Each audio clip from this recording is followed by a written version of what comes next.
If you're trying to trade on MT5 with your HFM account, you might wonder why your regular login doesn't work. So that's because HFM uses dedicated MT5 trading accounts, each with its own login number, server, and password. So let us create our account and connect it to MT5. So first I go to HFM and of course make sure to register for the account and then just log in. After that I go to my account, open a trading account. Then choose MT5 as the platform, your account type, leverage and base currency, and then press on open account. And then HFM will generate the important things that we will need to input in MetaTrader 5.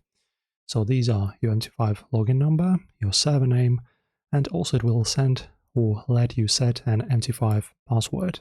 And after that, guys, you just go ahead into MetaTrader, download it for Windows or use the web terminal and choose File, Login to Trade Accounts.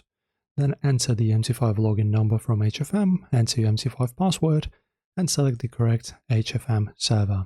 So this part is crucial. Picking the wrong server is the most common reason MT5 shows invalid account.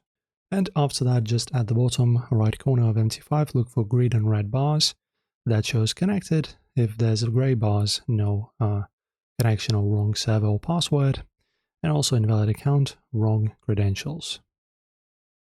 And that's pretty much it, guys. If you want other tutorials on how to place trades, for example, let us know in the comments. Otherwise, thanks for watching.